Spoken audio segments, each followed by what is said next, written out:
hype phone.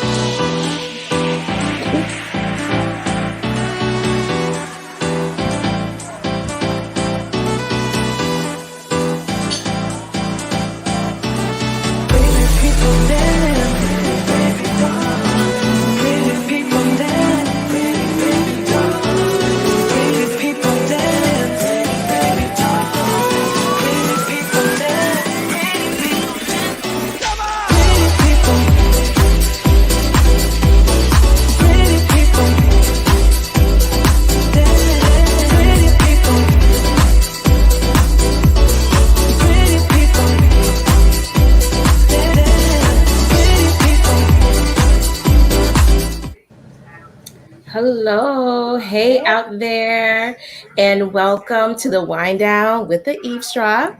We are so glad that you decided to join us on a Saturday night. I am sure you could have been anywhere else this evening because it is a Saturday night. I'm sure a lot of things are popping and the clubs are probably still popping throughout COVID and everything else. But you decided to hang out with us, and we just want to thank you. Now, I hope that you have your wine and that you are ready for some good conversation. Now, I want to go over some housekeeping. As I said before, we respect and value everyone's opinion on this show. We always agree to disagree when those situations occur. This is a safe space, so let's be respectful of everyone's opinion. Again, I am on production duty. And I am also co-hosting, so bear with me. And lastly, if you haven't already, please go and pick up your Healthy InspHERations Health Conference ticket. They are now on sale for half the price. Get them before they are all gone, and the deadline is October 16th. Now, let's have some fun. All right, so Caroline sent a Facebook message in the group chat the other day. And the message said, accidentally text by Uber driver to give me sex, S-E-X, instead of a sec, S-E-C. So that is how my day is going so far. Now, as an opener to the show, I want to ask you ladies, what was the most embarrassing text message, autocorrect, or emoji message you have sent on accident to someone? I think I would have to say no face, no case. And it was sent to an ex by accident. Okay. So what was the original intention for that text message?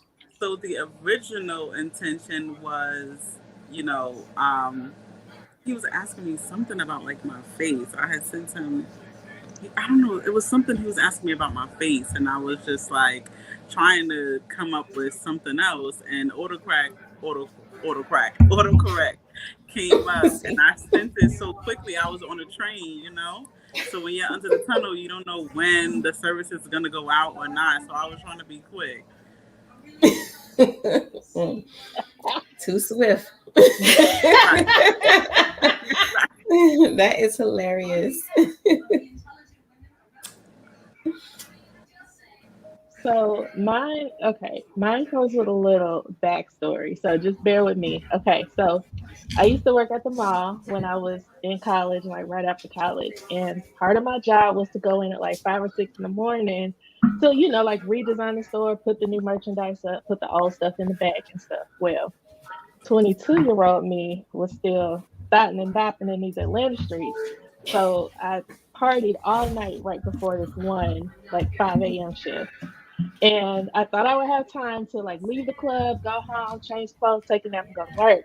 But I got hungry, decided to go to Waffle House and go straight to work. But I still had my club clothes on. So luckily I left. I left the store before it opened, so nobody like really saw me except my team. But it was like a running joke between like me and the rest of my work friends. Like even to this day, we still talk about that. And of course, my boss found out. So like she didn't trip or like say anything, but I know she was giving me a real solid side eye because she was very like wholesome and married and all that. So a few weeks after that, I was at a birthday party for my coworker's kid, and the name of the place is Monkey Joe's.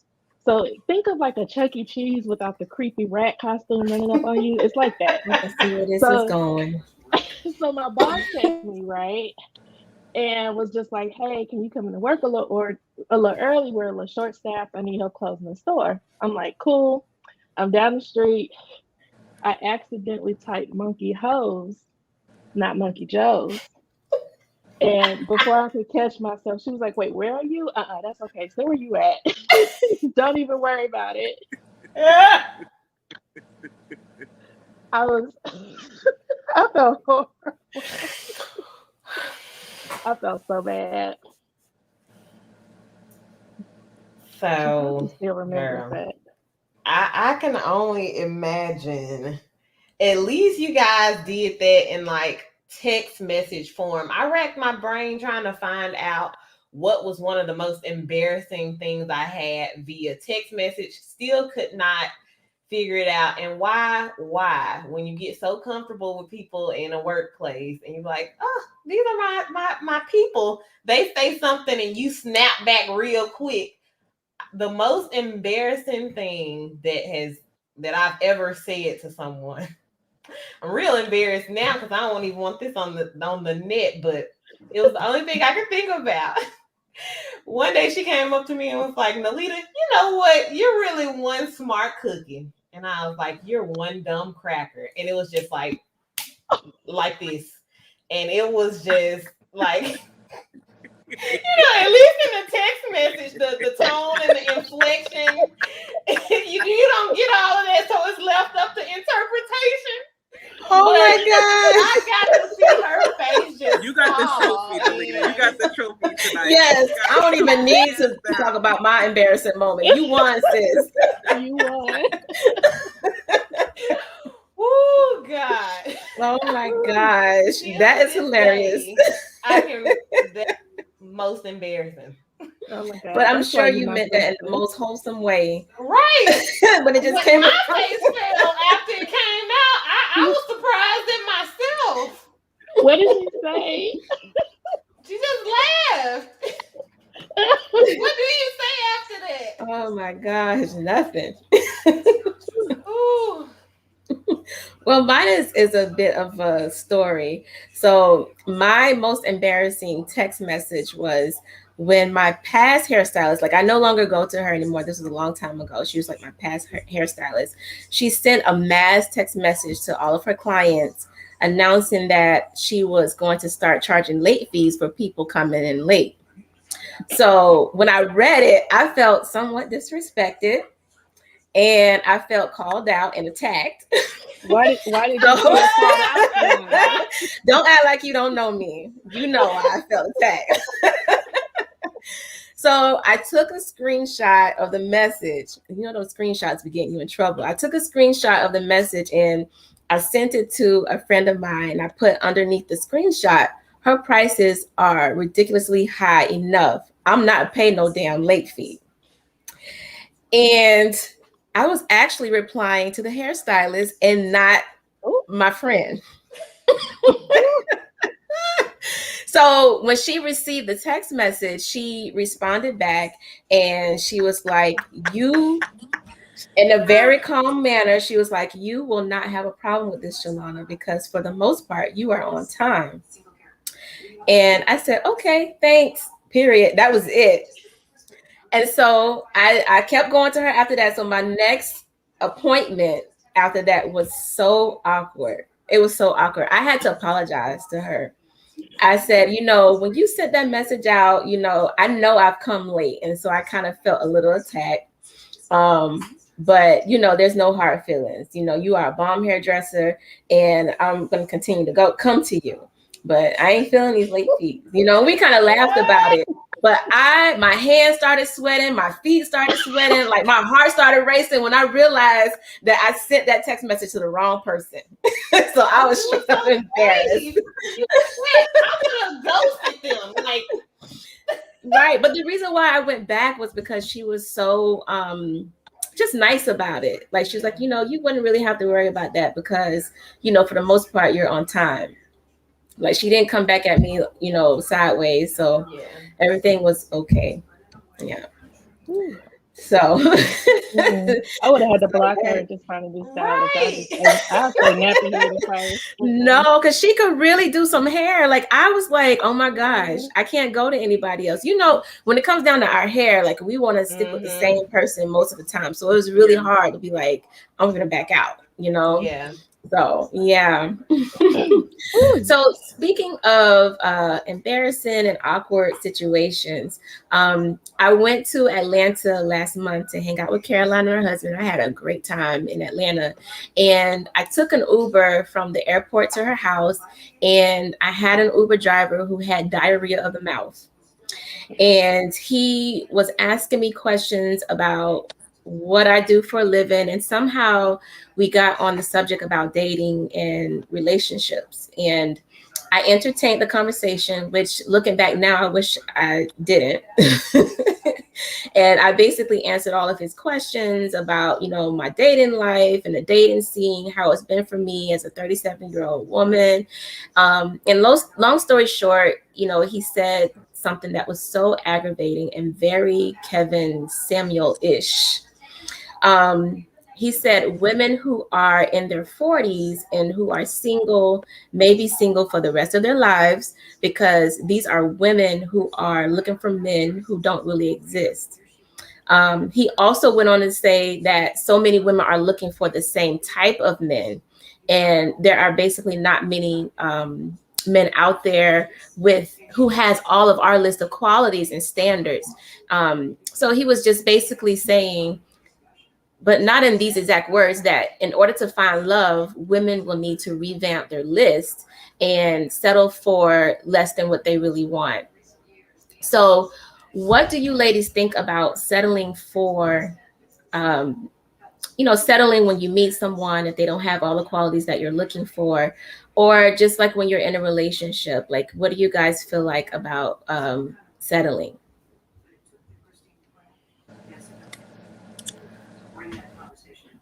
I guess.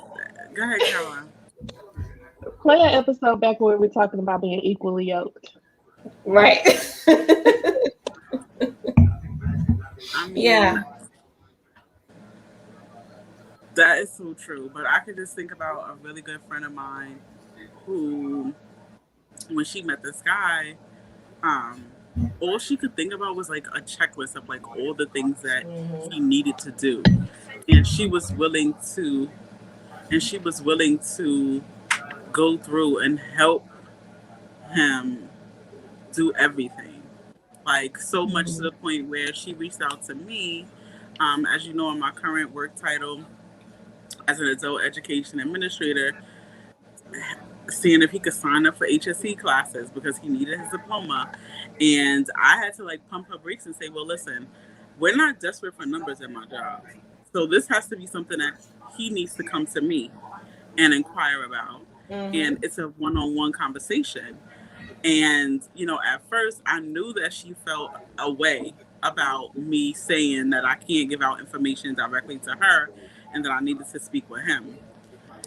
So once I spoke to him about it, and I want y'all to know he did not finish his classes, he did not finish the semester, and that was pretty much based off of his own stuff, right?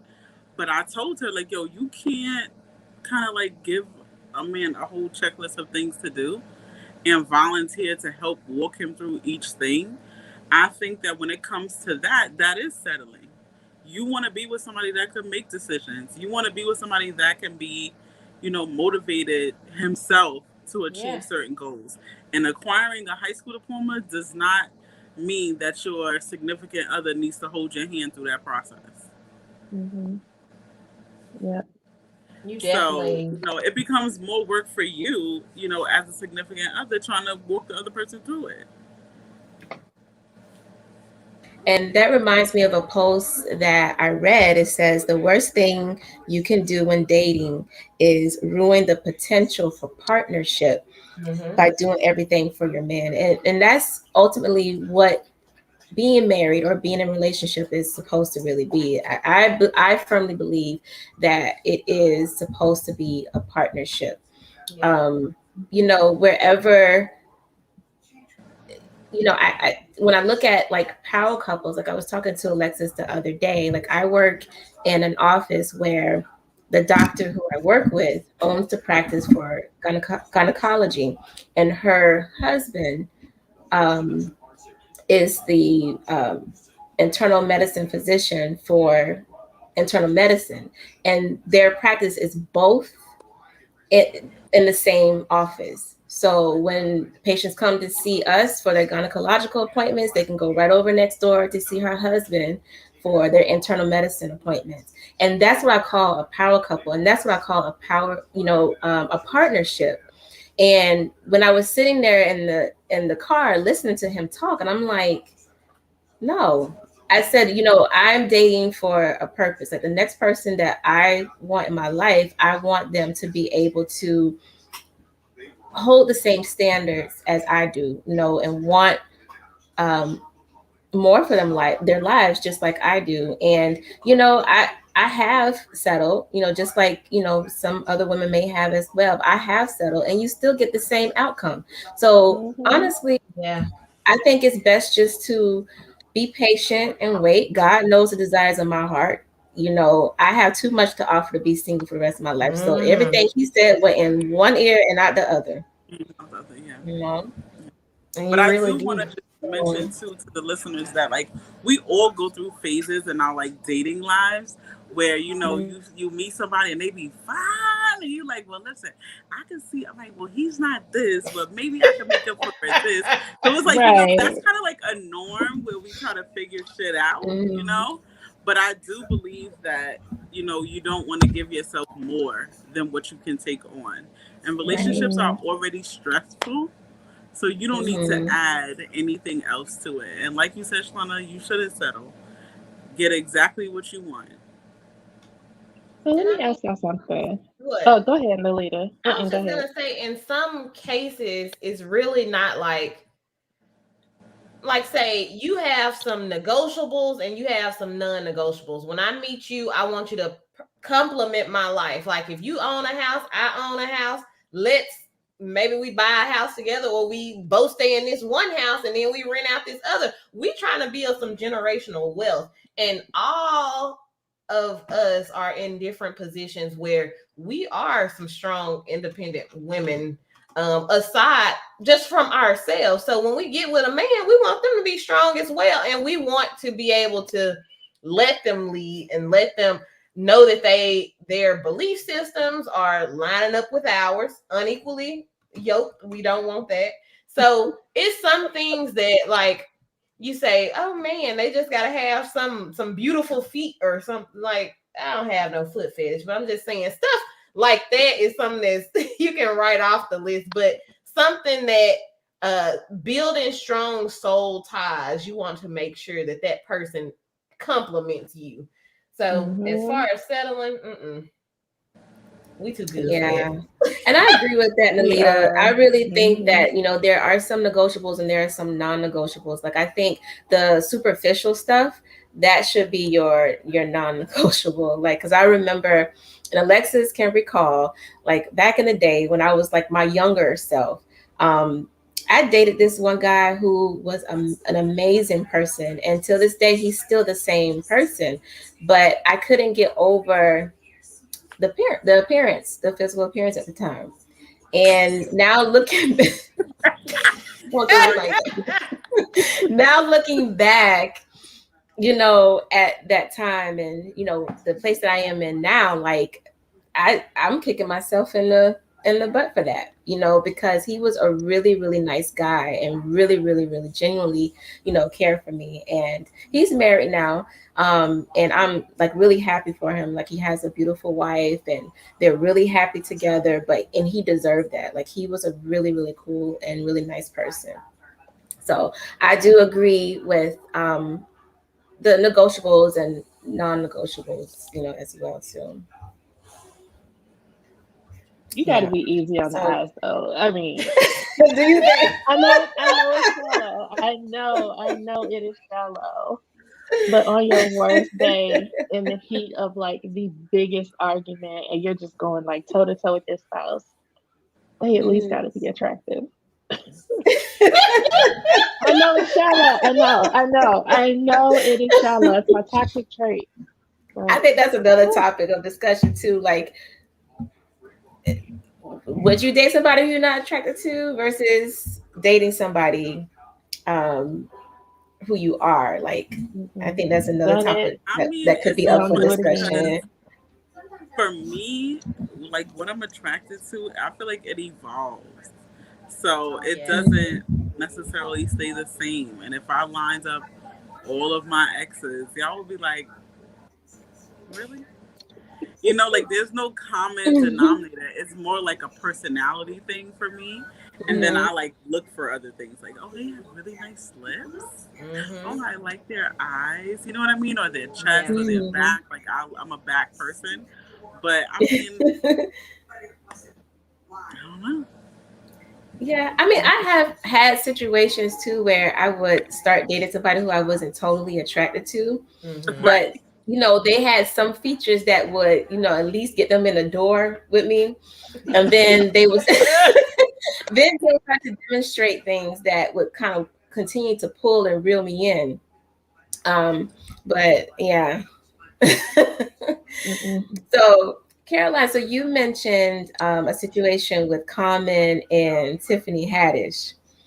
Do you want to dive more into that? So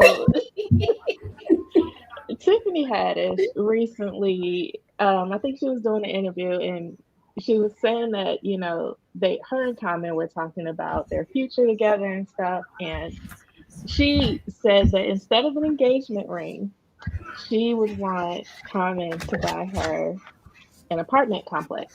Like not one apartment, but like the whole building. And everybody on the internet is either like, oh my God, that's so sweet, like building wealth and like relationship goals. And everybody else is like, girl, get that ring. Like you can buy a house or an apartment block later, like get the ring. So I was a little torn. So it's the most random thing to ask for from your fiance instead of a ring. But I'm like, it's Common. Can he like buy her both? Like just give me both. Why don't I can get an apartment and a ring, I'm sure. Yeah, but I can see where she's coming from with that because that's like the gift that keeps on giving. Yeah. You know, like it's going to continue to bring her wealth, but she can get 4 or 5 engagement rings if she likes. So, I mean, I like the concept, but I do agree with you. You know, I would want a ring. I would want a piece of jewelry on my hand that says you want to marry me and spend the rest of your life with me.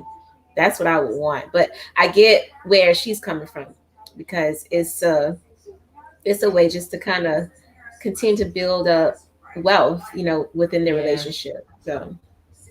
And I mean, maybe she's thinking like he can get that and he can get the other thing later, or he can get both of them. Right. But I think it also comes from a conversation of like, if you already have the money to buy an engagement ring, maybe it's not that significant to her.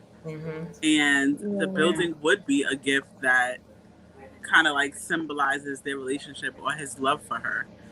You can always drive by and be like, oh yeah, that's what Common and call it the Commons or whatever. You know what I mean? So it's like she want to drive by and look at her love, okay, instead of looking down at her hand. But I know she's very vocal about, you know, growing up in foster care and just kind of like growing up through the system and stuff like that. So I know that, you know, her having an apartment complex, like I know she would do a lot of good for that. But you can also do that good with a ring too. So just saying. I thought it was really interesting that is what she would ask for. Like if I ask my husband, like, nah, babe, not the ring, like I need an apartment instead. He'd be like, have you lost your mind? But Mhm. That's their relationship, not mine. I'm happy Yeah, when with you me. rolling in money, you can have those type of requests. I'm just saying, like, yeah, Exactly. yeah. So Alexis and I would like to set the record straight on something. Come on now. Okay, we're gonna set this record straight tonight, as Bernie Mac used to say, Tonight. tonight. So the NFL has announced it will play Clark Atlanta University alumnus James Weldon Johnson's Lift Every Voice and Sing before all games during the 2021 season. Created by Atlanta University, now Clark Atlanta University, alumnus 1894 writer, composer, educator, civil rights leader, politician, and lawyer James Weldon Johnson, Lift Every Voice and Sing was originally written as a poem. The poem was later scored to music by his brother, musician John Rosamond Johnson, honorary degree, Atlanta University, 1917.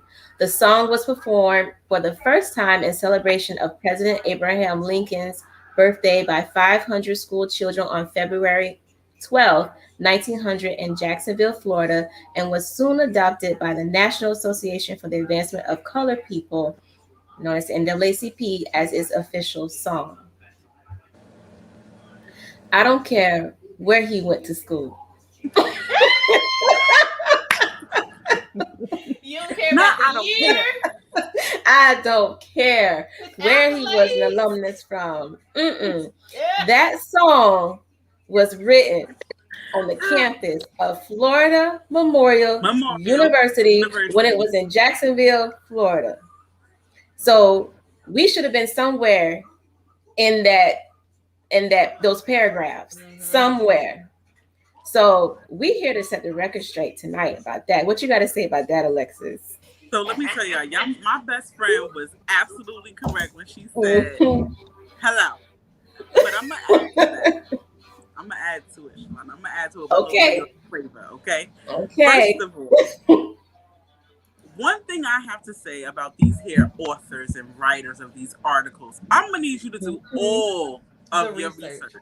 So while you put together this article talking about, yes, he was an alum, thank you for shouting out the HBCUs, because we don't always get our props. But I'll tell you one thing, CAU has gotten plenty of props there and plenty of movies. Y'all stay using their campuses. But I'm gonna tell you something, Florida Memorial University, okay, needs to be put on the map. One of the things I'm gonna tell you is that the Lift Every Voice and Sing is something that we use in all of our literature and our marketing. We proclaim that to be something that is tagged along with Florida Memorial University. Now, at the time, it wasn't called Florida Memorial University when he was there writing that song, baby. But he transferred, like much of you guys, college graduates, where you at a school where then you move along. But you need to recognize that Florida Memorial was the place where he wrote the song. So my gripe is literally with the author, not necessarily Clark Atlanta, because whatever. They ain't have nothing to do with it. They're just casualty of war. Yeah. Okay. But, I do want to say that Florida Memorial University is the only HBCU in South Florida. Okay. So it is located on a beautiful campus in Miami, Florida, near Pork and Bean. Just in case, 305, shout out. And one of the things I want to also mention about Florida Memorial that I'm very excited about, we finally got our own marching band and football team. Okay, so listen, we're trying to put our on the map. We're trying, but there are more popular HBCUs, and I get it, that get their limelight, that get the shine. But this article definitely needed to highlight Florida Memorial University, our loving alma mater. Exactly. And I remember being in the gospel choir there. Like, everyone had to know every lyric to Lift Every Voice and Sing. To this day, Alexa and I probably know every word, because we had to know that. There was no question about it. We had to know the lyrics to that song. And anybody well, most people who went to Florida Memorial probably knows the song by heart because we had to know it. Let me tell you, I it's guarantee funny. you go to Clark Atlanta, they probably don't know it. They don't know. They don't know it. But let me tell you, at the graduation that I put together for my adult learners back in June, y'all, they was like, well, why we gotta listen to the Lift Our Voices say, listen here, you will stand up and we about to sing this thing. And let me tell you, I sung the whole thing on the mic. They was like, listen, don't play with Mr. Allen. Don't. Yeah. We'll play this thing. Mm-hmm. Oh my gosh. That's so funny. So we set the record straight tonight. So Caroline, you brought up the topic about the baby trying to redeem himself and how your feelings about that. Like you're ready to forgive him, or what's going on with that? I ain't ready to forgive him yet. No, hold on. We just saying he tried to do some homework. Right. Caroline. Mm-hmm. Now, he's trying to learn. I am all for cancel culture. I might be one of the only people who I enjoy cancel culture when it's done right. And he was on the fast track to getting canceled. But at the same time, when people do start doing the work to not be canceled, I have to, praise that or celebrate that too. Right. So the baby started to put the same energy into being better as he did being problematic. So I can rock with it. But recently, he actually sat down and had a meeting with several different advocacy groups around HIV. They had a very open dialogue. He received a lot of education. He learned about, the different work that's being done to support people with HIV and to prevent the spread of HIV, especially in the Black community. And something that I also learned was that one of my homegirls from my hometown, Benton Harbor, Michigan, she was actually in that meeting too with him. So I want to shout out my girl Marnina Miller from home because she works with the Southern AIDS Coalition. And I thought it was so cool that she was featured in NBC News and even quoted her experience and kind of what happened with meeting with the baby. So I'm still giving him a side eye. Don't get me wrong. But as much as I, give him smoke for being so problematic, I did want to just call out the fact that he is doing some work to not be as problematic. So maybe the October show when we get together, he won't be canceled. We'll see. Did you say canceled? We will see. No, he's still kind of canceled for me because, like, I want him to give a donation, to all these different organizations that support HIV and AIDS survivors. I want him to donate to the LGBTQ community in some type of way. Like, you really need to show, other than sitting down with advocacies or advocates, to talk about the issue. Like, you need to demonstrate that you understand now. Absolutely. Make a song. Let's be clear.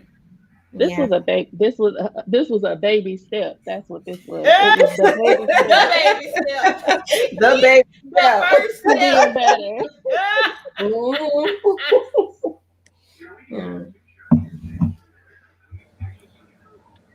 But y'all ready for some corking and toasting? Yes, we are ready. Topics. We are ready. Yes. All right. So if you're new here or if you're listening for the first time, the toast or cork segment is where we chat about different things happening in the news, and then we decide if we're going to celebrate it and make a toast to what they've done, or if we're going to put a cork in it because it's just a no for us. So before we get started, I see a couple of wine glasses in the screen already, but what are my sisters drinking tonight?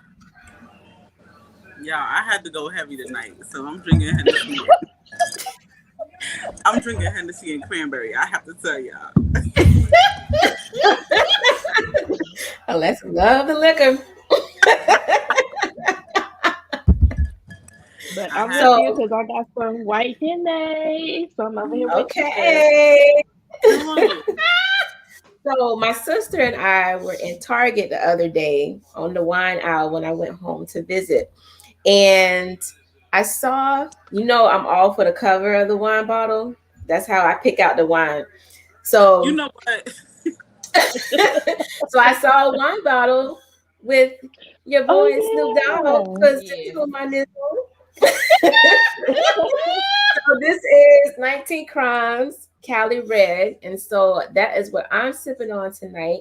And I want to thank my sister for convincing me to pick it up because I was kind of, shaky about it. But she was like, get it, girl, try it out. So I got it. It is amazing. It reminds me a lot of the Black Girl Magic, the red blend. It tastes a little bit like that, but it's a little sweeter. So it's really good. So 19 Crimes Cali Red with Snoop Dogg. Do you have the 19 Crimes app to go with it? It's an app. So there's an app that goes with 19 Crimes. That's how y'all know I drink too much. Mhm. But there's an app that goes with the 19 Crimes wine collection. And I've heard of that. if you use your phone to scan the bottle, it will tell a story, like a true crime type of story. It's so What? cool. Hmm I'm downloading it tonight because I love some The true more crime you That sounds know. stories. nice. I don't know why. Mm-mm. Well, I ventured out and I still do have my little wine cooler that's half lemonade, half tea. But I got me some 1800 margarita mix. Come on now. This one is the watermelon. I don't like it as much as the Mhm. pineapple, but that's what I'm sipping on.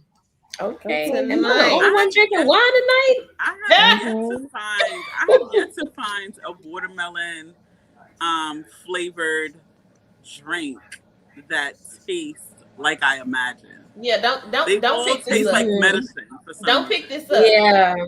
Yeah. The No, I tried that pineapple one too. 1800 is really good. And I was really surprised because it kind of I'm not a person that like anything that's gonna taste like liquor. I want it to taste like Me some neither. juice, and it does. It tastes like some lemonade or something. It don't taste like pineapple juice. It tastes like lemonade, but you cannot taste the alcohol. And I mean, it's like 9%. It's something. Okay. Well, let's wrap up this show before we all be over here asleep. I'm telling you. Right. So the first thing I wanted to talk about were these Met Gala outfits from earlier this week because these celebrities, they did disappoint. While some of these celebrities did understand the assignment, a few others need some extra credit to bring their grade up. So I wanted to go around the room and see what y'all thought of a couple of folks' outfits. Keep in mind the theme this year was quote unquote American independence. So let's start with Kim Kardashian. I know everybody saw her all black everything from head to toe. I feel like she was the ambassador for like sneaky links or something because she like even her face is covered. So I don't know. No What did y'all face, no think? case. Well, right?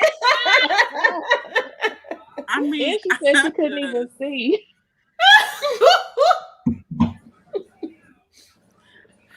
I just think they took it too far. They took it too far. I just want to know Mm. what, and it's not even really, I guess, just on the celebs, because they were doing stuff from the different designers, like they're trying to get their names out, and I'm just trying to figure out what are you proving with her costume, like what exactly about American independence does this am I supposed to take away from this? Right, that we have to cover our own face as well. Mhm. I don't know. Kim is just too much. Like I said in that group chat, y'all, how do we know that was Kim or not? We supposed to know from who? People announcing that, hey, this is Kim Kardashian. That could have been anybody. Somebody said it's that badonkadonk, but honestly, it just looks like Where? a regular. Yeah. She could have had a BBL. Well, Well, I think I'm going to surprise y'all. And I'm actually going to toast to the outfit. After doing my research on Kim K's outfit, I saw that she actually wore this as an ode to Kanye's new album.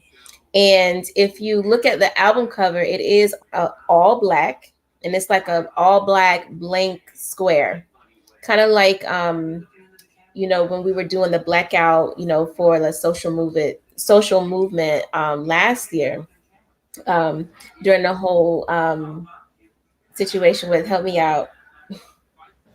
Black So Lives to my Matter. tongue with the Black Lives Matter situation. And I thought that it was a cute, creative way to show support, for Kanye. And to actually represent the album, which is a really good album. Everybody needs to go check it out. And her outfit was pandemic proof. She wasn't catching nothing. Not even She feeling. was not going to be exposed to COVID or nothing at night, okay? So now I do hope that she took the mask off at some point, so she could see where she was going. But I thought it was pretty interesting and unique, So I'm going to toast to it. It's definitely unique. Unique for definitely sure. working that thing. And probably if her face was uncovered, I did feel like it had something to do with like Black lives type stuff, but I did not research it any further to see what was the actual significance that she was saying was behind it. But it's just a lot. It's just too much. Yeah, it catches you off guard when you first look at it. But I did my research, and that's when I saw, like, oh, okay, this was ode to Kanye, and So I mean, I guess I will look at her and give her a little tap on the back because she's actually standing by and supporting her man. She gonna stick beside him, maybe. Her ex-man, they ain't together. That's what I said, maybe. I'm gonna stick beside him. Yeah, Mhm. I don't know. Well, I'm gonna toast it. She said something on her Instagram that I really Mhm. liked, and she said, "For somebody who's always criticized for being over sexual, I showed that I can still cover every square inch of my skin and still find a way to be criticized, and that is American culture." Mm. Wow. True. Wow. For Kim. All right, 2 points for Kim. I'm gonna give her a toast. Okay. Yeah. Next up is Rihanna, who was rocking a Balenciaga. Also, Kim K's dress was Balenciaga too, so I guess they had this like black theme going on this year. But Yeah. I'm toasting Rihanna. I thought she was serving. Mhm. Reminds Yeah. me of Maleficent. Y'all remember that villain, Maleficent? Is that her Yep. name, Maleficent? Yes. Mhm. Okay, she reminded me of that a little bit, but she's still serving. She is. Yeah. I can't even really say anything bad except for I don't know why she had that beanie on, but at the same time, the outfit together looks very very much appealing. Mhm. She's one of the only people that could probably pull it off. Yeah. I'm Yeah. also toasting to her because I love the message behind the outfit.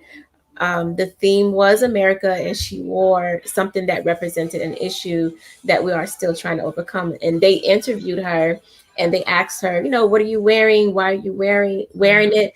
And she basically said, I'm wearing the cap, and if you notice, her dress looks like a hood.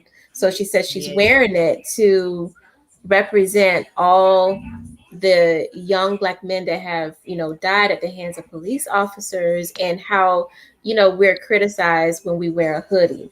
And I think that it's all about bringing awareness and using your platform whenever you can bring about change, and this is definitely something that she did. So yes, I am toasting her. Now, ASAP Rocky, I didn't put a picture of what he had on, but he had on a quilt. And I think the quilt had meaning too, but it was just a little bit out there for me. But so I don't know about his outfit. Yeah, he was giving me Captain Crunch. Yeah. Right. He was giving me I Too shoot off all the much. Crayola crayons in my It looks kind of crayon box. fuzzy. It's pretty fuzzy. Hmm. But Yeah, So you see it yeah, on the side. Yeah. mm, yeah, we can cork ASAP Rocky, but we're toasting Rihanna for Mm-hmm. sure. yes. Rihanna. Yeah. Definitely, even Now, especially after hearing the meaning behind her outfit, it just yes, makes it that much better. 100%. Look, Rihanna ain't gonna waste any moment doing something for the culture. Mm-mm. She always, Yeah. always shows up, and I love Yeah. to see it. Now, what I didn't love to see was Sierra's dress. Yeah. Who? Sierra. Sierra. Sarah. I'm not sure what she was doing with this, y'all. I don't know. So It I just hear, felt way out there. It's so everybody was so loving it, and I felt like I was gonna be the only person that was gonna be like, yeah, I'm not with it. But is that her husband's number? Like, I got yes, it. that's his yeah, like Yes. jersey. His jersey.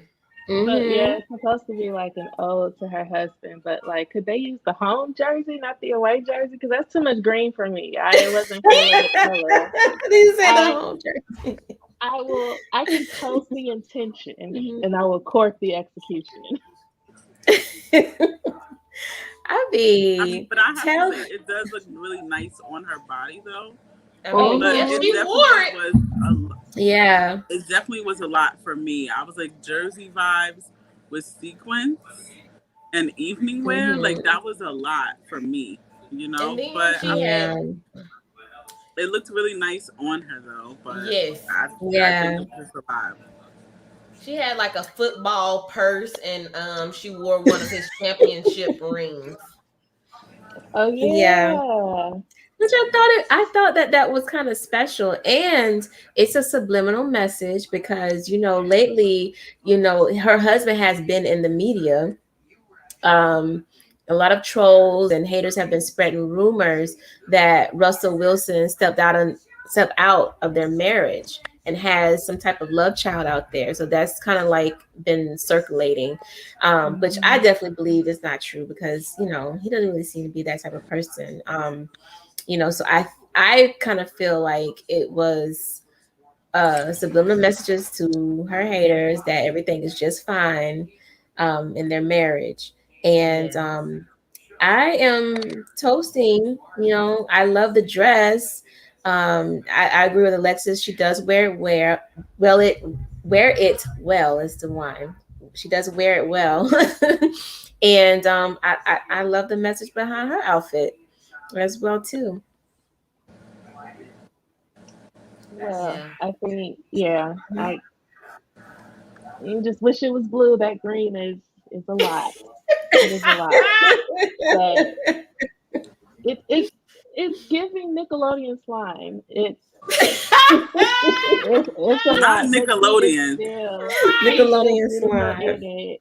Listen, I couldn't pull that dress off with my big behind, so I'm not gonna hate on it because she looks fabulous She in it. does look fabulous. Yeah, she does I look just really wish it was nice. blue. Hmm. But I think the winner of the Met Gala wardrobe was AOC because she sent a message. And I think for her to be a politician to send that type of like tax the rich message was really powerful. Um, I don't know who designed it, but they deserve an award too. Well, Yeah. it was some designer who currently is facing a lot of tax evasion charges throughout different states. So it was interesting. Oh, It was oh, wait a damn minute. Hold on, what? girl, Wow. it's some lady. It's a lady who put this together. I can't think of her name, but there's an article out pertaining to her having a lot of taxes that she owes in various states throughout the U.S. So that was kind of Mhm. interesting The that she chose audacity. to write that in red on this lady's dress. The audacity, the nerve, and the gall. Right. Wow. Mm. I'm still Well, toasting it. I still like it. yes, I love it. I think that it was a powerful message, and one of the most with her platform and knowing that we would be seeing it, and what the Met Gala was actually about, and talking about American independence. Mm-hmm. It starts on that type of foundation. Like, why are we paying Mm-hmm. so heavily in taxes, and the rich get to write off everything and hoard all of their wealth? Like, it just does not make sense. So Yeah. I'm definitely toasting this Yeah. outfit. I'm toasting it with the Yeah, side yeah. eye because I like the message, as you said, Nalita, but it's giving me Melania Trump. Because you guys remember when she wore that jacket as she was getting on the plane that said, what did it say? I really don't care, do you? And it was like on the back of her jacket. So, I mean, to me, I don't know, maybe she meant to do it that way, just to kind of flip it a little bit, but it just gives me that. And I don't like the gown and then the writing in the red on the back. Like, I don't know. I like the message, but the execution, I'm just side eyeing. That's all. Mm. I think they just Well, did it in red because it's kind of like takes you by surprise, and it's very gaudy. You can't not look away from it. Your eyes just keep mm-hmm. getting drawn back. It's kind of like some blood or something. Like, Mm-hmm. might Yeah. have to do a voodoo transaction to get that on there. And now we finna have some differences in America. Dang. I was gonna like not just toast her, I was gonna give her the whole Hennessy bottle. But I'll just make a You can toast. toast to her. I mean, but shout out to her because she is a part of the congressional district where she's from the Bronx and stuff like that. So shout out to New York City. But Right. I don't know, y'all. I have to court this one too. Yeah. It's the execution. Mm-hmm. Yeah, it's the execution for me. First of all, it All looks like right, a wedding now gown. So I'm I, not I think really. it Yeah. is. Yeah. that too. And she All right, got a lot of Atlanta backlash taking, about that as well too. Like she made headlines, of course. of You know. course.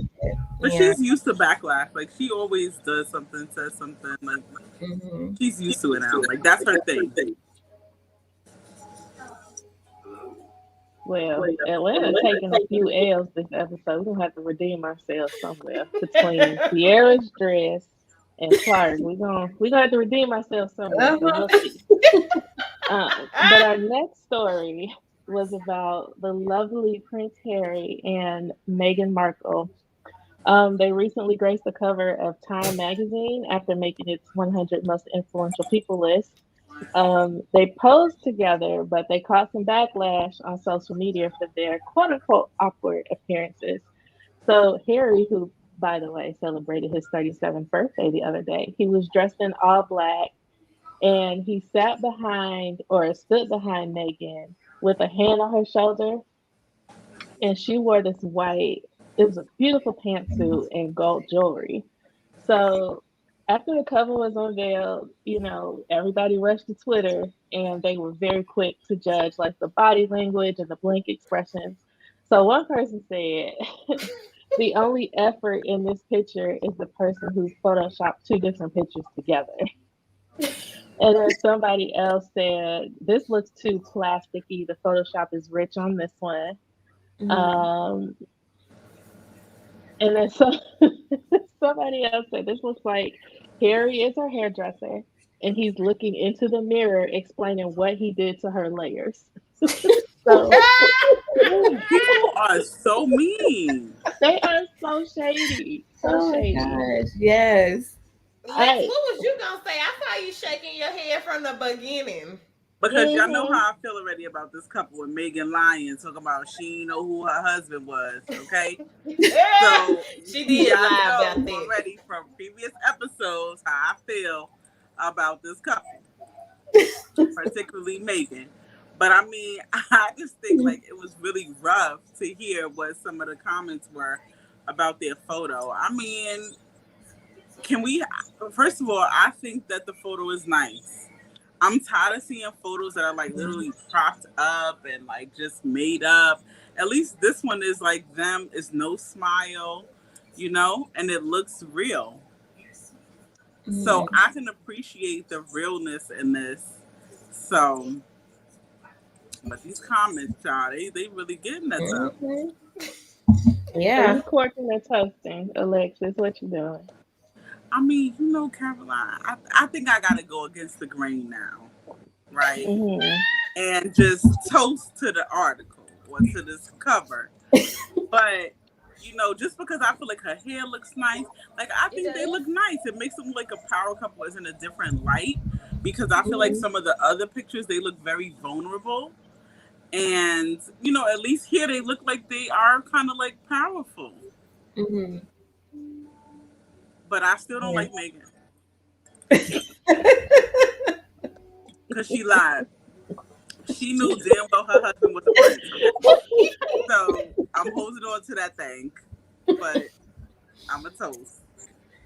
So I'm toasting as well to them with the side eye. Because, you know, I absolutely love the fact that they're on the cover of Time. I like the fact that they are actually honoring them. I think the two of them have an amazing love story. And I believe that the article would be worth reading, you know, actually. Because, you know, I mean, at least to me, because I like reading about the royal family and everything and you know, studying them, but whatever. But I'd have to say that I do not like the photo. So I'm not putting a cork in them. I'm putting a cork in the photographer. How about that? You know, for one, they don't look like a couple on here to me. You know, he basically, the body language is off for me. Prince Harry looks more like her fashion stylist or her hairstylist, you know, just showcasing his work. You know, I wish they wore something that was a little bit more celebratory or something that actually made them look like influential people, because after all, the album cover, or not the album cover, but the magazine cover is the world's most influential people, and I just think that they should have looked more like royalty, because that's what they are. They are a, you know, a royal couple. And I don't know. I don't know. Well, I mean, Shalonna, I have a follow-up question for you, ma'am. So you said that they don't look like a couple here. First of all, we all know they're married, and Caroline and Nalita can both speak to relationships. It's not always going to be glamorous and beautiful, and I'm just looking into your eyes and gazing and seeing that you're just the beauty of my eye. Like, I think that this is something where he's like, listen here, we about to take this power couple photo. Because even with the headline, it says the world's most influential couple. Now, to me, I don't agree with the headline. So I feel like if we were talking about the headline, that's something different. Because I don't think they're the most influential. They're not the most influential to me because I don't believe in Kate and Meghan. But you know, I do think that the photo reflects relationship. You know what I mean? I don't know. Not to me. You know, not to me, because whoever said on the tweet that he looks like, you know, her hairdresser explaining her layers was correct, because that's exactly what it looks like to me. Like, you will see that, and the fact that he's in all black, I don't know. It just, they don't look like a couple. They don't look like a couple. I think they do look like a couple, but at the same moment, it looks like something from that Life Touch photograph that you took in elementary school. I actually got some of those photos from Leilani school, and this looks like that same exact background. So whoever said the photoshopping, they were the correct ones. I don't know if it's because of COVID or whatever, but they took this picture somewhere, and I really want to know what the background was, the original background of this picture. I'm gonna toast them because I do like the I love that they are on Time magazine. They are pretty influential people, and I mean they look darn good. But Harry's outfit does not seem to match as well as what Meghan has, just because It looks like he has on a black sweater and some slacks. I don't know. And this wood bracelet. It just is not meshing well. But I do they look pretty suave. It's just it's the background for me. Well, I'm trying to figure out what is. The leader said he got on a sweater and a pair of slacks. And that's what I mean about their outfits. Like they're a royal couple. They should have, But then they didn't have access to their money, so I just feel like to be going on to time, they could have probably borrowed some outfits like AOC borrowed that dress that they got writing off. Yeah, I think we can agree this wasn't they're captured. This didn't capture the best of them. But can we just one time for all the Black women on the list of Time's most influential? Like, Yes. there's so many. Just Naomi Osaka made the list. Stacey Abrams. Hello, Atlanta. She made the list. And like Ben Crump was on there. Like Simone Biles was nominated. Shonda Rhimes was on there. Yeah. Dr. Hannah Jones was on there. Allison Felix made the list. Like, I think that's like Tracy Ellis Ross. Yes, so many people. Yeah. So I love to see, a very nice representation of Black women on this list. I thought that was dope. Yeah. So definitely toasting time. You reaching out, supporting us. Yeah. I'll raise a glass of time this time. But now, what you think about that outfit? Because you ain't say nothing. Look, if Meghan Markle don't do nothing else, she gonna rock her pantsuit, and I did like it. But the pose itself, it looked too edited. Like, I think the intention was right, so I'm gonna toast to the couple, but I'm gonna put a cork in the photo editor. Maybe not even the photographer if it's not like the same person, but whoever tried to touch up this photo needs to go back to graphic design school at Florida Memorial so they can learn a thing or two. How about that? All right, so okay. Nicki Minaj versus Joy Reid and Twitter and the White House. So this is a rap battle that Nicki Minaj had no business being a part of. Okay, all right. So here's how it all started, because it has a bit of a backstory, but it only unfolded over like a couple days. So just stay with me. It started when Nicki Minaj didn't attend the Met Gala on Monday, and people were asking her, like, well, why didn't you go? Because, it's invitation only, of course. They invite the best of the best. So, fans were asking Nicki why she wasn't invited. She said, they want you to get vaccinated for the Met. If I get vaccinated, it won't be for the Met. It'll be once I've done enough research.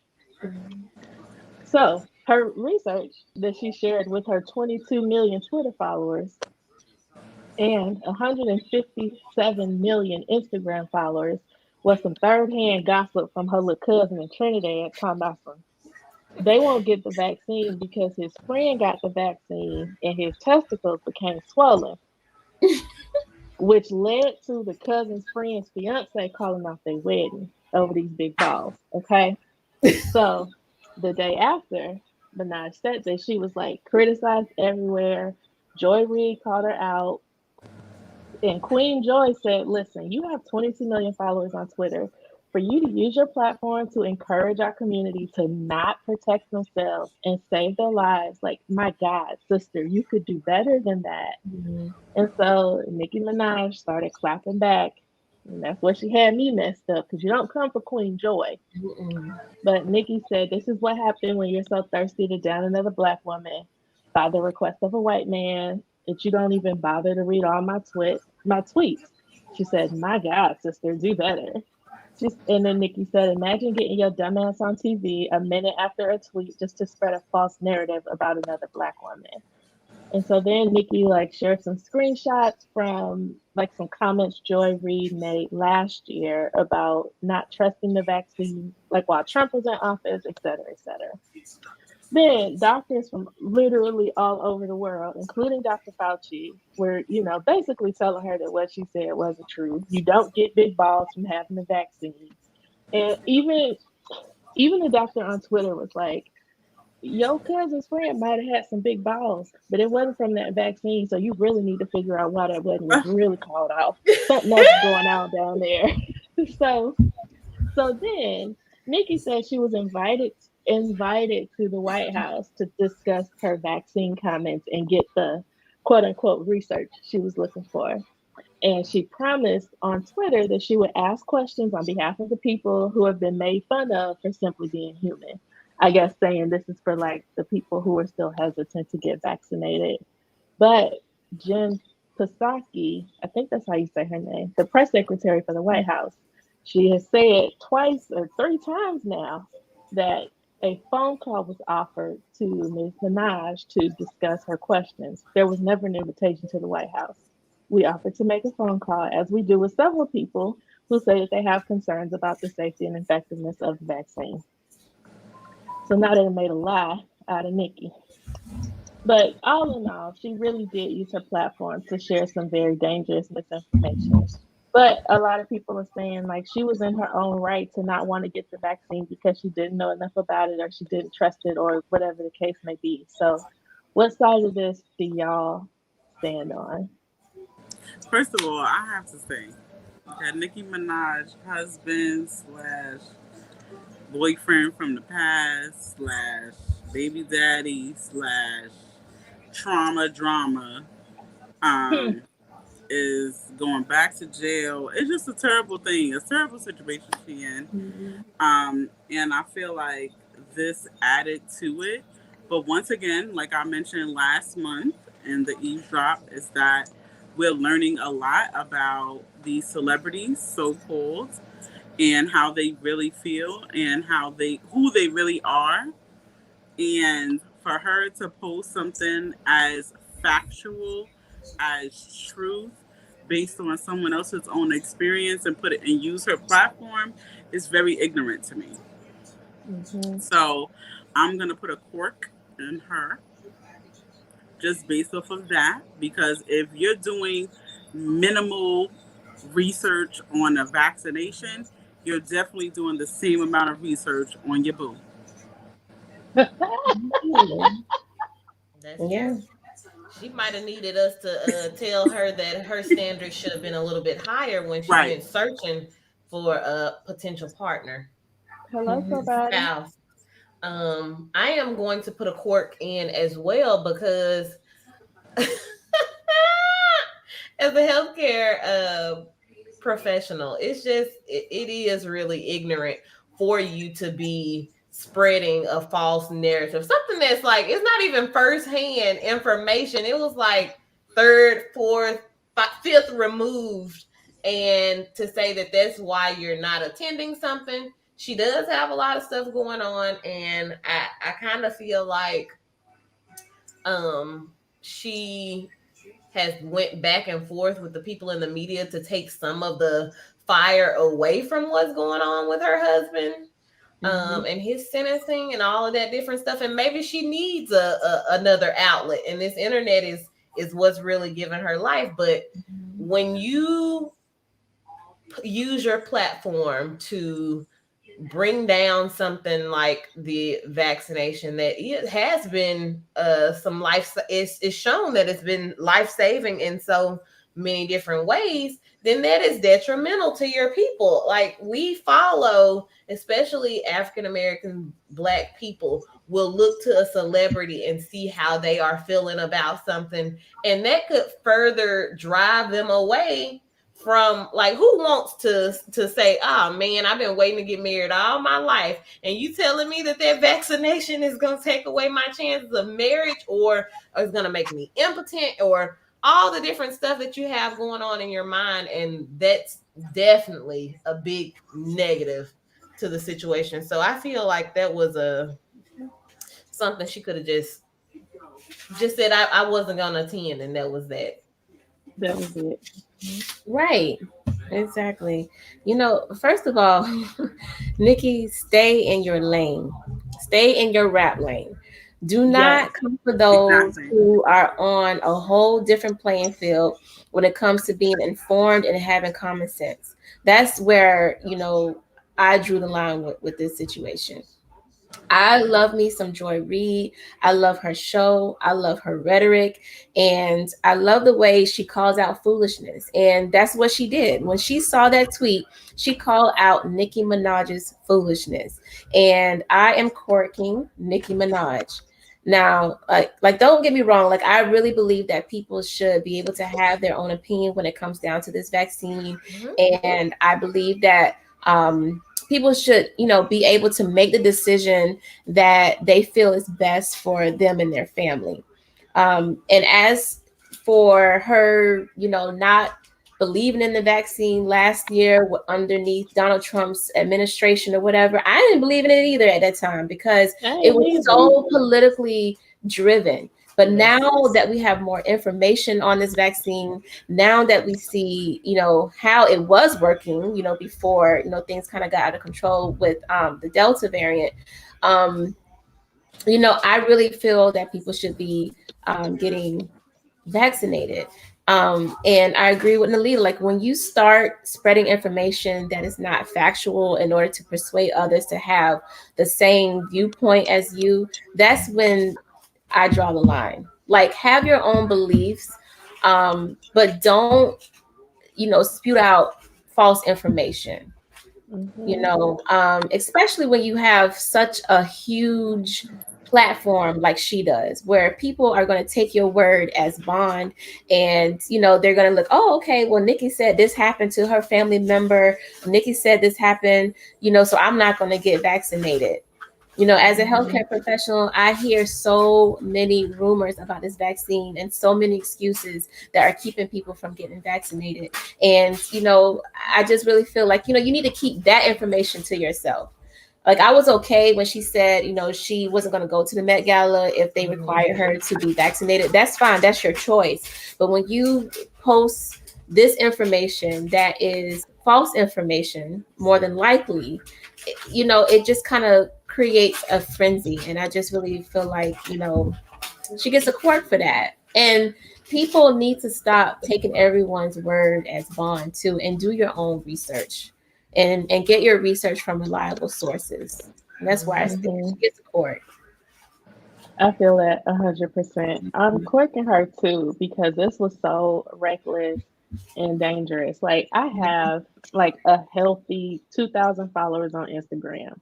Nowhere near the number of followers Nicki Minaj has, but I am so cautious of what I say because of the influence that I have as a content creator. And I take that very seriously. So, like, if you choose to not get vaccinated, like, that's you and your business. Like, that's between you and your immune system. Mhm. But you cannot not get vaccinated and spread lies. Like, you got to pick a struggle, one or the other. Like, you cannot. And it's like you have access to so many resources. You have the money and the accessibility to so many resources to get proper research. But you're gonna go to your cousin friend back in Trinidad who got big balls, and now you're not gonna get the vaccine. Like, I'm Mhm. courting you so hard. Matter of fact, I'm gonna throw a shoe like Cardi B did. I'm gonna throw a shoe at her just like Cardi. But Alexis, I kind of agree with you too. I think this was also like a very poorly executed PR stunt to take away from like the lawsuit that alleged that both her and her husband like were harassing his assault victim. And then I think he just pled guilty during a court hearing like last Mhm. week um, for failing to register as a sex offender. So part of me thinks that this whole fiasco was supposed to do, kind of derive us away from what was really happening with her. But either way, she's getting the cork, and I'm throwing a shoe like Cardi.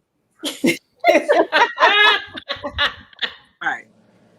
I can't. So in my final attempt to redeem Atlanta, Diddy and Jermaine Dupri grabbed their Bengay and their icy hot for an old man Twitter beef that lasted just a little bit longer than the band's career. So Oh wait, God. so earlier this week, y'all know Ja Rule and Fat Joe did a versus battle in New York City. And as with any battle, the internet started dropping names as to like what artists they want to see on the Mhm. next one, right? So Ja Rule, so like shortly after, I need to quit drinking. I'm over here slurring my words and stuff. Shortly after the versus battle was over with Ja Rule and Fat Joe, Jermaine Dupri hopped on Twitter. He tweeted Diddy and said, "Hey, somebody let Diddy know that I'm at Madison Square Garden right now, and he gonna need some training from me." So Diddy quickly replied, like did not miss a beat, and replied and said, "Beloved, you my N word, but your arm's too short to box with God. You ain't got enough hits. I'll smash you with just Biggie and Mary. But I do have the utmost respect on you as a musical legend. Dr. Dre is the only one that can get in the ring with me. Love." So they went back and forth a little bit over that. But Diddy didn't have to come for Jermaine Dupri like that. Mm. But I wanted to shout out this one Twitter user, Exoanity, supposed to be insanity, basically. And they said, well, what Diddy said might be true, but let's make a rule that you cannot use any records of artists that you still owe a check to. And then let's see who wins. So when I saw that tweet, I was like wheezing. It was so funny to me. But I mean, what do y'all think about like a Diddy and Jermaine Dupri versus battle? Do you feel like Diddy was right for throwing all that shade because he could back it up, or was he just being too cocky for the moment? I think the both of them um, were really good producers back then. Like I feel like in the 90s, they basically built the soundtrack of our childhood. Like all their music, all the groups that they produced came out during the time when we were growing up. So I really Mhm. feel like that would be an awesome versus battle. And actually, I did research today and they are doing a versus battle and I cannot wait. They were Really? all on a live. P Diddy, I think Jermaine Dupri, I think uh, uh, I don't DJ Khaled, I don't know, but a couple of them were on a live, and he finally said okay that he would do the verses, and so Jermaine Dupri and P Diddy are going to be doing the verses, and I cannot wait. Oh my God. This is probably gonna be just as good as Brandy and Monica Mhm. Yeah. and Gladys Knight and Patti LaBelle. Like it's gonna be top three for sure. hmm but I honestly feel like P Diddy will run circles around Jermaine Dupri all day long because I am a bad boy fan. When I tell you I love me some Total, I love me some Case, Carl Thomas, Lil Kim, Biggie. It's he gonna run circles. It's gonna be a strong fight. Jermaine Dupri is gonna put up a good fight, but P Diddy gonna run circles. First of all, first of all, we're not gonna act like we wasn't in eighth or ninth grade bopping to all I wanna do is see you bounce with me bounce. We're not gonna act like Bow Wow did not take the early 2000s for any of us. Diddy ain't put out no Bow Wows. Hmm. Mm-mm. Huh? Nope. He gave Yeah. us one. He might have gave us 112, but he didn't produce a jagged edge like Jermaine Dupri did. Mhm. That's all I'm saying.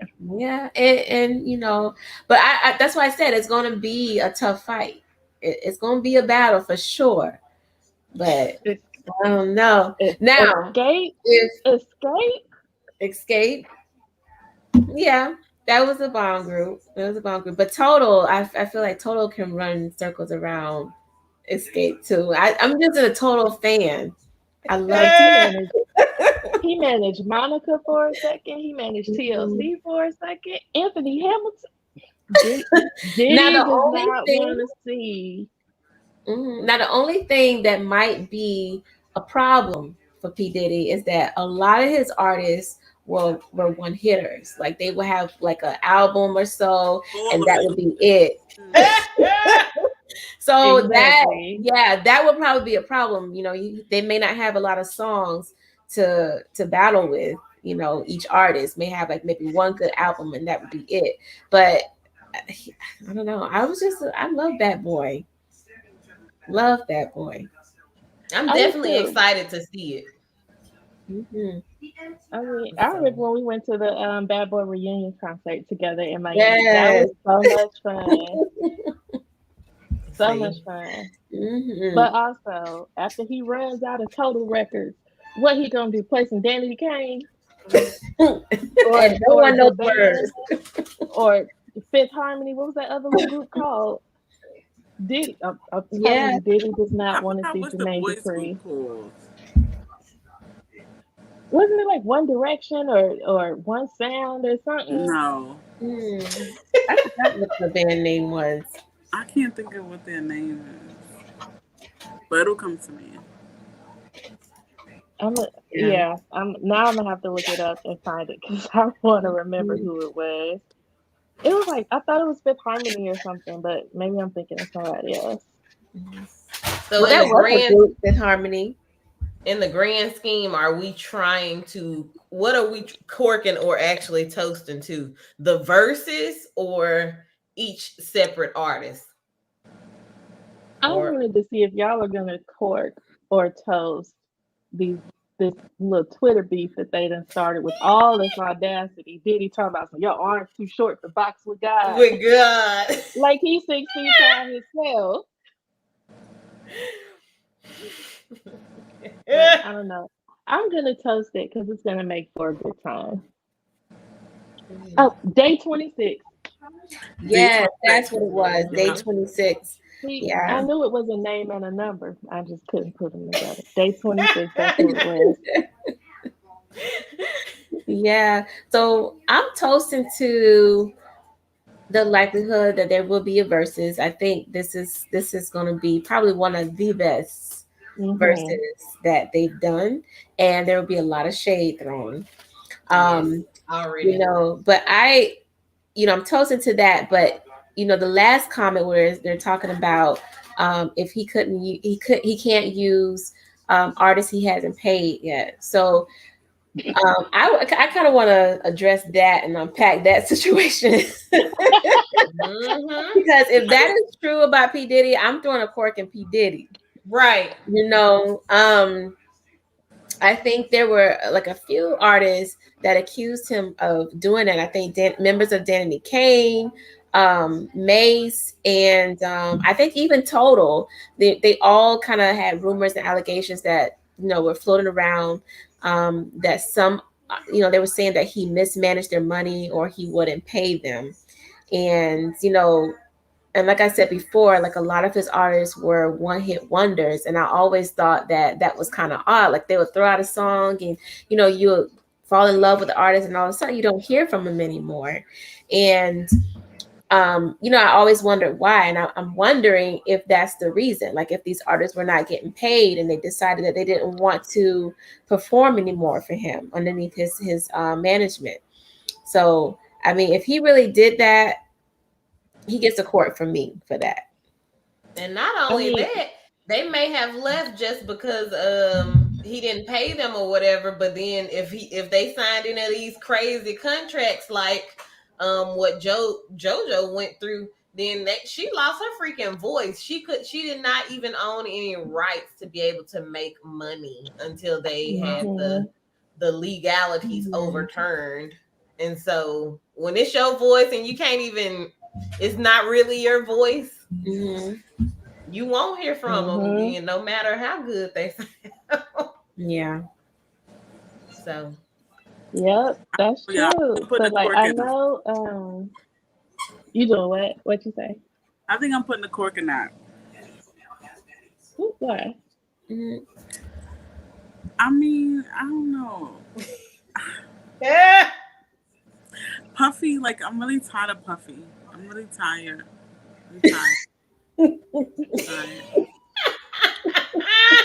Sorry.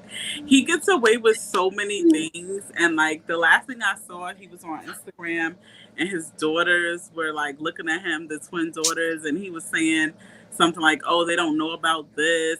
Like, I'm just tired of him because you're living off of wealth that was built on these artists, basically.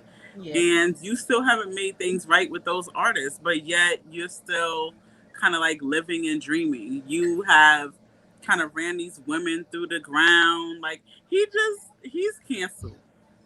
He's canceled. Oh, you Got rid of canceled them real Diddy. quick. Not canceled. Now, I know Mace has accused him multiple times of not paying him or not fulfilling like whatever it was of his contract. Or Diddy did not do right by Mace, and he's alleged that a few different times. Mhm, But mhm. then, I think earlier this year, Diddy wrote like an open letter to corporations saying, if you love us, pay us, basically, saying that Black people need to earn the same wage. And that's when a lot of the stuff about him not paying his own like artists came out. And this was around like April or May this year. But then, people were talking about like the other artists that he just didn't do right by, like Black Rob, and like how he dropped Total after their last album didn't do that well, which I still thought was a bop. But anyway, and then like remember that stuff with Shine when Shine went to jail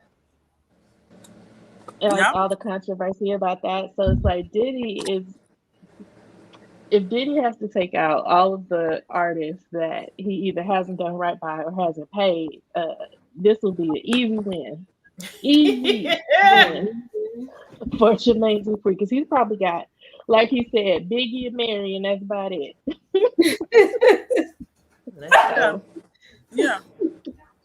And I mean, nobody is still, to my knowledge, none of these artists that he's about to play these hits are still signed to him. Mm-hmm. So you're canceled, baby. Yeah, or still performing. But he has artists. Any of these artists that he about to play the jams to, Shalonna, that is still signed to him? They might be still signed, but they're no longer recording or producing music. Right. Because there's no integrity. So I'm going to stand up for those artists that feel like he don't have integrity tonight. He don't. Especially when Listen. that man said he is not sticking beside anybody that get up into any kind of foul situations or Right. Right. Mm-mm. All I'm saying is Missy Elliott ain't never got on the mic and said New Cassie. Right. Ain't done it. Nope. So again, Jermaine Dupri, all the way. All the way. I feel that. You see, I had to push for that Atlanta win on this episode. Like, we were not about to drag my city for 2 hours. Are you guys ready for one of the closing portions of the podcast? And that one is what we call the food for thought. And with food for thought, we give you a little bit of a nugget, something for you to reflect upon and be able to take with you into the next week. For this week, we decided to take excerpt from a book, a poem, or a song that had some kind of significant meaning to you. And then we're going to just do a little expounding upon that. So, ladies, what book, song, or poem has some significant meaning to you and it has helped you throughout your life going forward or made some kind of impact?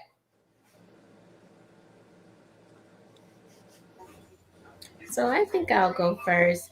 I actually took a quote, and the quote that I would like to share is, peace does not mean to be in a place where there's noise, trouble, or hard work. It means to be in the midst of those things and still be calm in your heart. And I think that this is so true. If you learn, I'm sorry, y'all, because Bentley is having a good time over here right now, running in circles. Trying to take away my inner peace right now. But basically, it means to be, if you've learned to establish and protect your inner peace, no matter what circumstances arise, you will find a way to maintain your inner peace. So having a relationship with God or whomever your higher power may be, establishing a prayer life and hiding the word of God in your heart are all good ways to establish and maintain peace in your life. Also practicing self-care.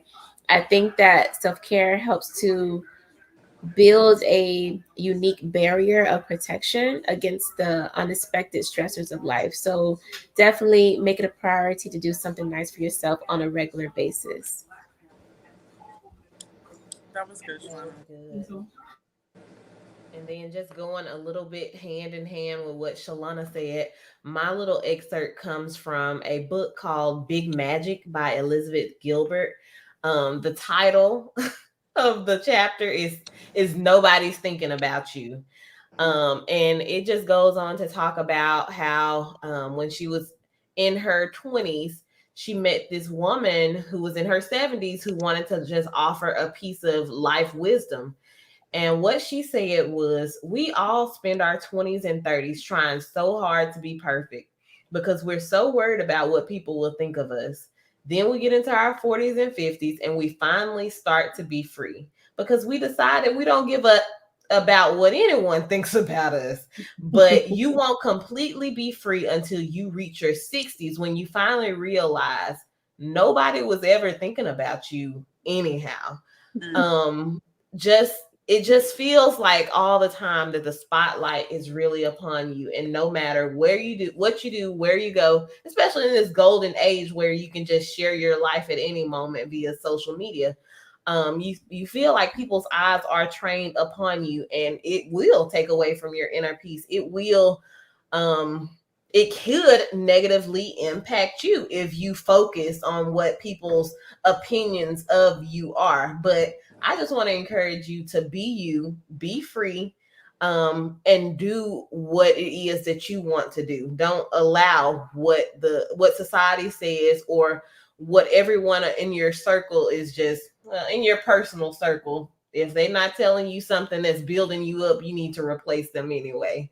But we are at a point in our lives where we cannot depend upon whatever other people are saying about us. You have to set yourself free, and one of those first things is to live your life free of the expectations of others. No one is looking at you, no one is thinking about you.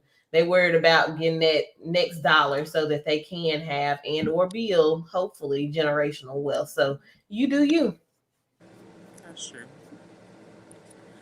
So I guess I'll go next. Mine is not necessarily from a book, but this week at my current job, I have to say current job because a new job is coming.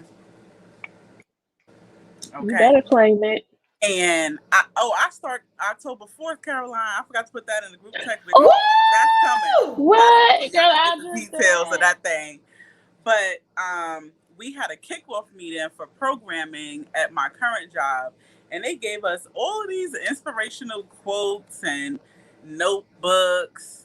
And in my mind, I was sitting there like, you know what, Lord, let me not be salty. Let me take in, this intentional inspiration. And so they gave us these stack of like beautiful quote cards. And I'm just going to read 3 of them that I picked out. So the first one is, wherever you go, go with all of your heart. That was a message to me, because don't try to savor this moment and your previous job, baby. Let's go and bring everything we got, leave everything behind. Make sure you got your checklist ready, and get things started with the next thing. So the second one was, don't sell yourself short. And so many times, we have these conversations with ourselves, with our sorority sisters, with our friends, with our parents about how we feel undervalued, in so many ways at different jobs, at different paces in our life. And, it doesn't take away from the unique skill set that you have, from the personality that you have, and what makes you different, what sets you apart from everyone else. So just because you're not, being seen in the same light that you see yourself, do not sell yourself short. Have patience.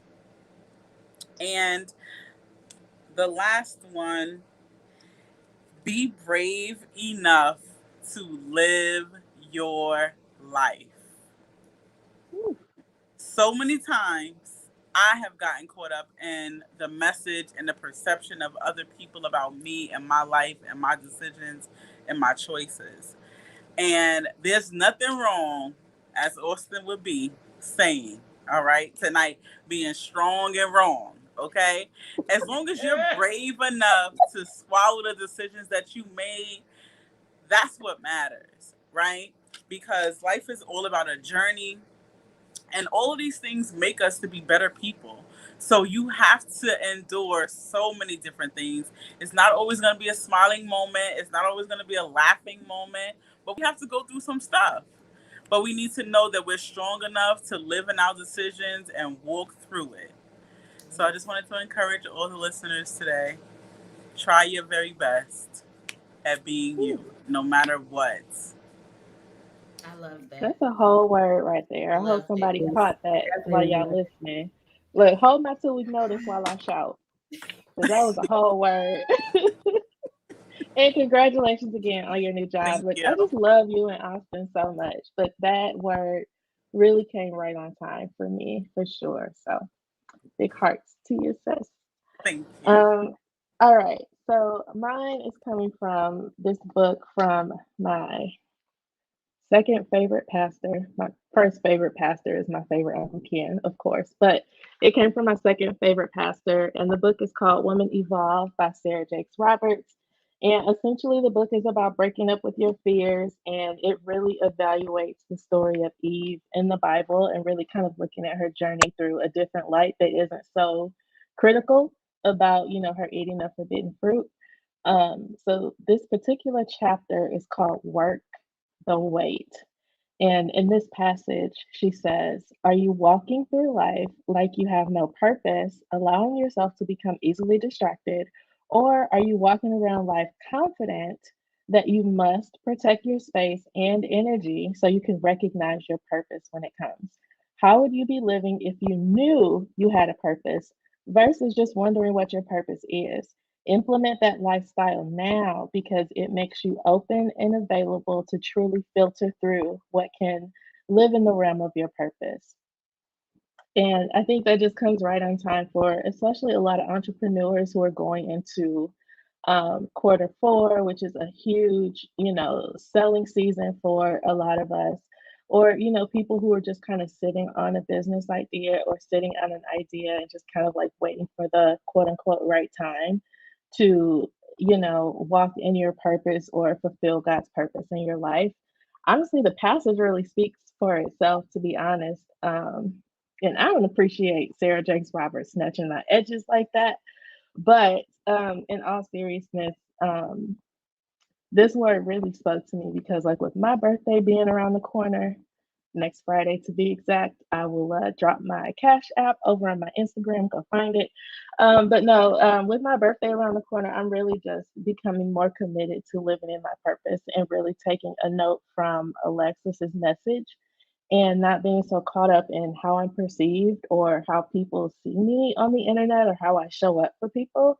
And, just really be laser focused on my true purpose and doing all the things that, God called me to do and just going after that. Because at the end of the day, the other things don't even matter if you're still running away from your purpose. I definitely feel that. I'm right there with you. Just trying to conquer fears. And I think sometimes too, like I had a conversation with someone the other day, and it's kind of like being fearful of being successful. Because what happens when you are successful and you gain the following that you didn't know that you were capable of gaining, or you end up bringing in all this money. Like one of my things is I'm really a very shy and introverted person.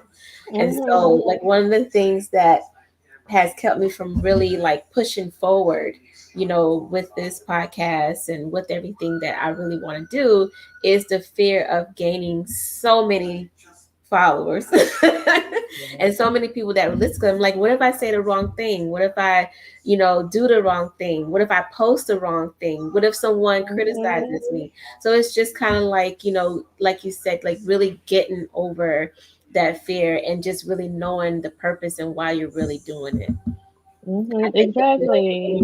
if you keep that as your focus, it does pushes you. It pushes you to do, what it is you're called to do.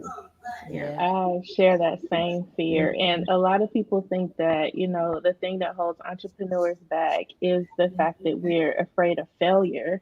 Mhm. But I think a lot of times, and I may not speak for everyone, but I'm definitely speaking for myself, where like I'm also afraid of being successful. Yeah. And that is a very crippling feeling sometimes. So I will hold you accountable, Shalonna. Y'all hear it here. I am going to be committed to holding you accountable to staying in your purpose, because I think the work that you do outside of just the Eavesdrop podcast, which I have a good time on all the time, but all the work that you do as Dr. Mm-hmm. Shalonna Battle is incredible, and I think more of the world needs to see it. So I'm committed to pushing you as high as I can, as far as I can, because you deserve it. Thank you. Push her, because she needs it. Yeah. Thank you so much. And I'm holding all of you ladies accountable too. And again, as always, I really thank you for just being part of what it is I'm trying to do and just being your great, smart, witty selves. I'm so honored to have you all in my circle. And I thank all of you all who came out this evening to have this time with us. Um, like I said, in previous shows, this is just something that we bring to the show to bring like a different flavor, um, to bring laughter, to bring some type of joy, and to bring some type of outlook to in pop culture. So, for those of you who have joined us this evening, we thank you so much for taking your time out. As we said before, you could have been anywhere else, but you came and you spent time with us. And so we thank you very much. Again, don't forget to get your Healthy Inspirations tickets. Go online. They are half off. They're on sale now. So get it before all the seats fill up. Thank you again. Have a great night. Have a great night, everyone. And this is a wrap. Bye.